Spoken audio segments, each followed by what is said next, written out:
कि spring boot के की फीचर्स कौन कौन से हैं। देन फर्स्ट है हमारा स्प्रिंग बूट के की फीचर्स में पहला पॉइंट है ऑटो कॉन्फ़िगरेशन। जैसे मैंने आपको बताया कि डेटाबेस का कॉन्फ़िगरेशन करने की ज़रूरत हमें नहीं पड़ती है। और भी है, जस्ट मैं एक एग्जांपल बता रहा हूँ कि डेटाबेस का जो कॉन्फ़िगरेशन करना पड़ता है यूआरएल का, यूज़र नेम एंड पासवर्ड का, using data source class file, then यहाँ पे वैल्यू को सेट करना, फिर कनेक्शन क्रिएट करना, ये चीज़ें हमें करने की ज़रूरत नहीं पड़ती है।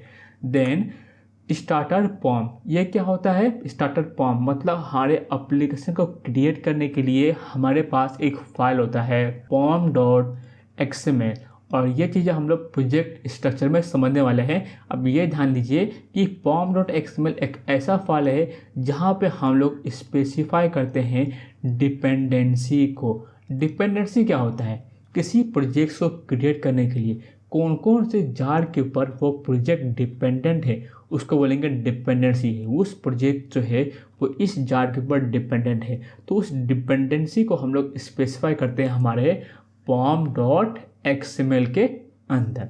देन स्प्रिंग बूट CLI यानी कि कमांड लाइन इंटरफेस, जो कमांड लाइन इंटरफेस ये बहुत ज़्यादा वास्ट टॉपिक है और इसका यूज़ क्या होता है हमारे डेवलपमेंट के लिए एंड टेस्टिंग के लिए, जैसे मैंने आपको प्रीवियस स्लाइड में डिफरेंसेस में बताए थे। और इसका यूज़ करके हम लोग प्रोजेक्ट को क्रिएट भी कर सकते हैं। नेक्स्ट पॉइंट है हमारा एक्चुएटर। एक्चुएटर ये जो है टर्म है ना, आपको इन शॉर्ट में जो ब्रीफ में बता रहा हूँ, जैसे मैंने आपको फर्स्ट स्लाइड में बताया था कि हम लोग इसका इम्प्लीमेंटेशन के साथ समझने वाले हैं। एक्चुएटर का बेसिकली ये होता है कि हमारे एप्लीकेशन के स्टेटस को चेक करना। आप इन शॉर्ट में ये ध्यान रखिए, एक्चुएटर का काम क्या होता है हमारे एप्लीकेशन के स्टेटस को चेक करना।